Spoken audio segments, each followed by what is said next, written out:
Hello, everybody. Today's first review is going to be of the movie Spirited, which is from actually 4 years ago. It's really just a Christmas movie, but I guess, people do the whole Christmas in July thing, so I figured it was fitting for this month anyway. Um, but yeah, I'm just watching an order now of my movie list. So yeah, I'm just going down the list and trying to get them all done as much as I can, and I'm taking any new suggestions. So if you have anything that you would like to suggest that isn't already on the list, or yeah, I will add it. So yeah, please leave suggestions in the comments, or even over on my Instagram where I post like a picture of what I'm reviewing next. So yeah, or I post what I'm reviewing next. Obviously, like usually around like midnight of the night of or the day of the post. Yeah, if you know, you know. Anyway, but today we are reviewing Spirited, which I gave a 9 out of 10 to. Like, I thought it was just even though it was a musical, which I didn't actually know going into it the very first time, it had its comedic elements to it as well. And, like, a feel good story about, anybody, I guess anybody to a certain extent can be redeemed, right? Because obviously, yeah, obviously they didn't really show maybe the worst of the worst people, but they kind of like showed you like I guess like the surface level people that you would think were kind of doing like shady business deals and so on and so forth. They just kept trying, like, kind of finding a worse person along the way, and eventually, because Christmas present, like the ghost of Christmas present himself was once Ebenezer Scrooge, so he was also an unredeemable. Kind of had like a bigger task at hand with taking on this new unredeemable person, right? But I gave this a 9 out of 10. I thought it was deserving of that. And so we'll go over the cast list. So Will Ferrell, who played Present, Ryan Reynolds, who played Clint Briggs, who was the one that Present was supposed to be, trying to help redeem throughout the entire movie. Octavia Spencer, who played Kimberly, Patrick Page, who played Jacob Marley, who I guess was like all of the ghosts' boss, basically. Um, Sunita Manny, who played Past. Lauren Woods, so there's two people who played the ghost of yet to come. So Lauren Woods was, I guess, the guy in the costume, and then Tracy Morgan was the one that voiced him. Joe Tippett, who played Owen, who was, I believe, the brother to, um, yeah, he must have been, yeah, because there must have been three kids, I guess. So there was Clint, Owen, and then, uh, was it? It must have been Carrie. I, yeah, because Nora was one of his girlfriends, so it had to have been Carrie. Yeah, that was his sister. So we had Marlo Barkley as Ren, uh, who was his niece, right? Because that was his sister's kid, and Amy Carrero, who was Nora, who was one of his girlfriends that he worked with. And then Andrea Anders, who played Carrie, yes, and then Rose Byrne, who played Miss Blansky, who was like the first person they ever show you in the movie as to like who they redeem, right? So, oh my god, I guess I left a lot of notes. So when the so at the very beginning, a woman is begging, like, basically begging death that she will be like a better person, and that's what it looks like at the beginning of the movie. Like, it's almost like a horror movie setup, you would think, right? But turns out it's just the ghost of Christmas, like the ghost of yet to come, or the ghost of, yeah, because I guess it's the ghost of Christmas past, present, and then yet to come, right? So yeah, I guess it would be the ghost of yet to come. Yeah. Interesting. So the narrator, who is Will Ferrell, explains that this is basically a simulation. So they run a simulation on every person that they think they can redeem, basically showing them, obviously, like their past as to why they would have maybe become the way they are now, their present, kind of showing them the people around them and maybe what they think of them too. And then obviously they show them like their future or what's yet to come, right? And so it's a different kind of twist, I guess, on the tale. Um, yeah, I guess it's kind of a different twist on the tale, right? I'm trying to think of like the original name of the movie, but I can't for some reason. Anyway, there's been so many different tellings of this story, I guess, over the years, obviously. And I mean, there's what was the name of the black and white one from years ago? I'm trying to think now, but I can't. I can't think of it. But anyway, so yeah, he basically says that his colleagues are the ghost of, like the ghost of Christmas past, Christmas yet to come, and of course himself, Christmas present, or the ghost of Christmas present, I guess. So after, of course, they do their whole simulation with Miss Blinsky, she seems to be a changed woman after just one night. So that's basically like their turnaround rate, right? They want to change the person within one night to become a better person and uh, do good in the world, I guess, right? Or at least kind of change their ways. That's basically their main goal. And I guess Christmas Present has been there for over 200 years. So he's had plenty of time to retire. Like he could just take his retirement package, go back to Earth, live out the rest of his life as a human. But he doesn't want that because he thinks the work he's doing there is far too important. So he's always just staying. So now he kind of wants like a new challenge, I guess.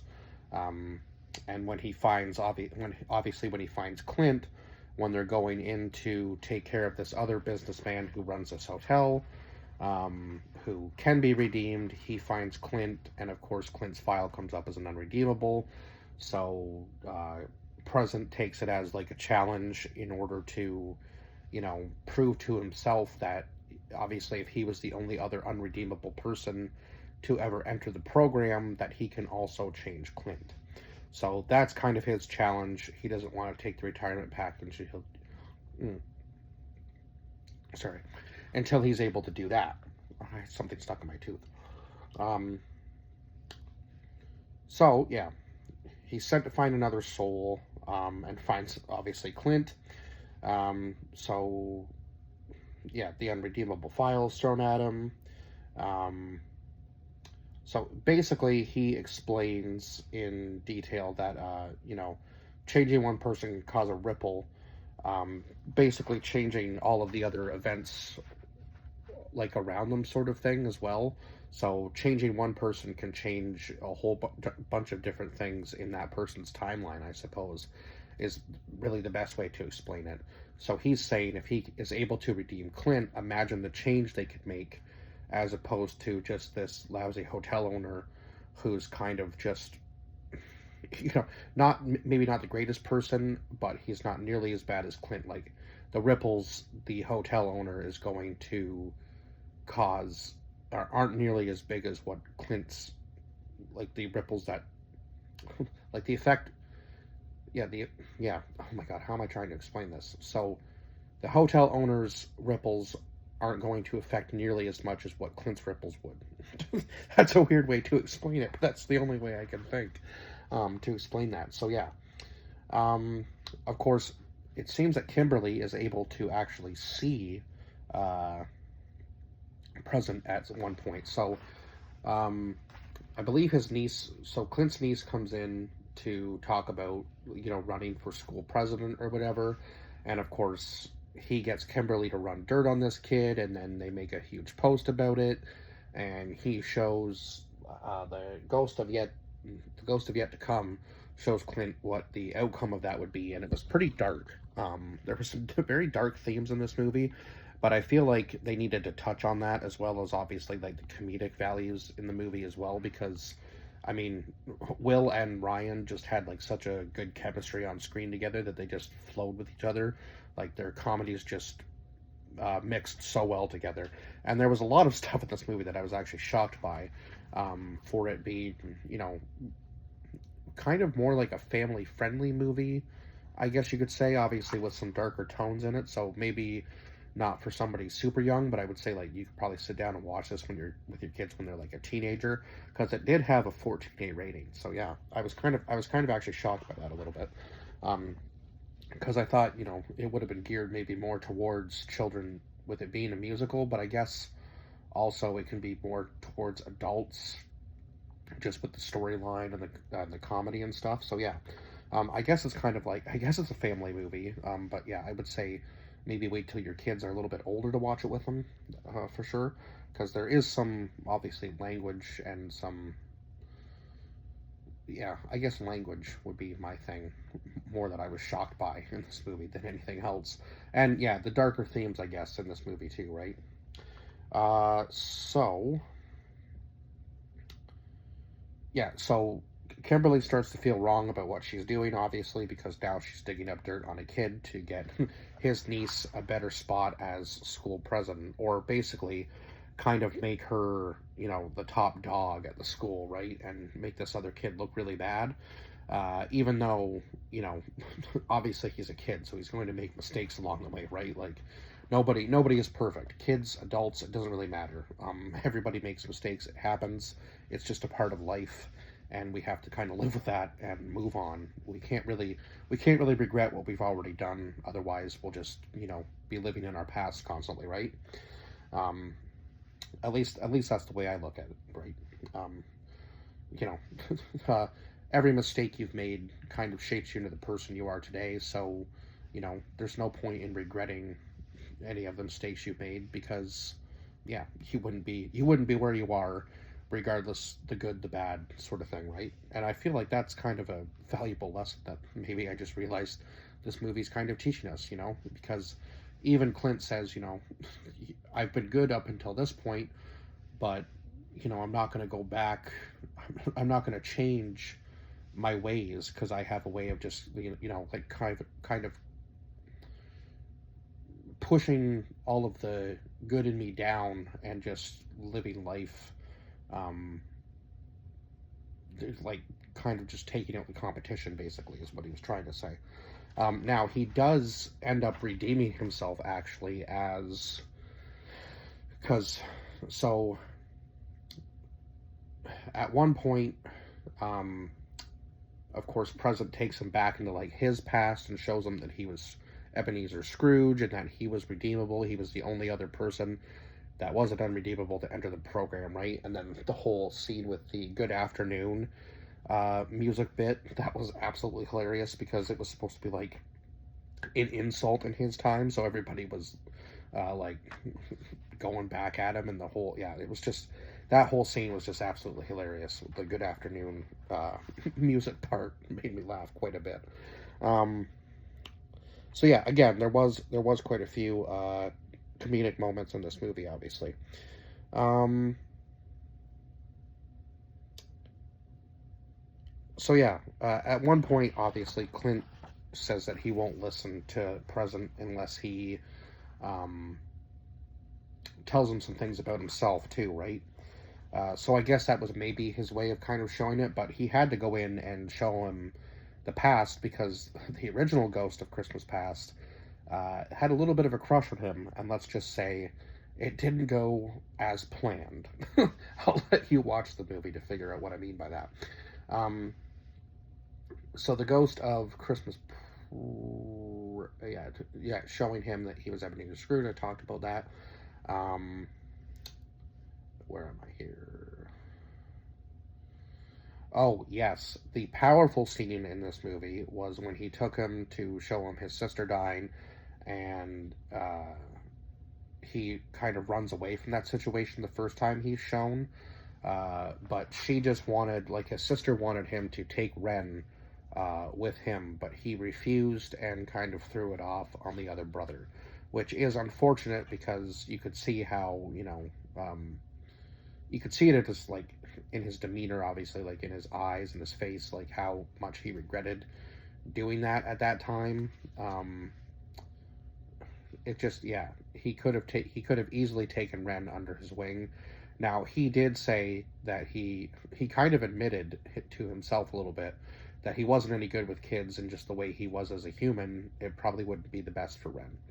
So he did kind of say that in like his own little way, but he did kind of like shove it off on the other brother, which is not the best way to go about it, because it seems like his sister was really set on having him take her kid. But that's just the way things went, unfortunately, and he just, definitely didn't feel great about that after doing it.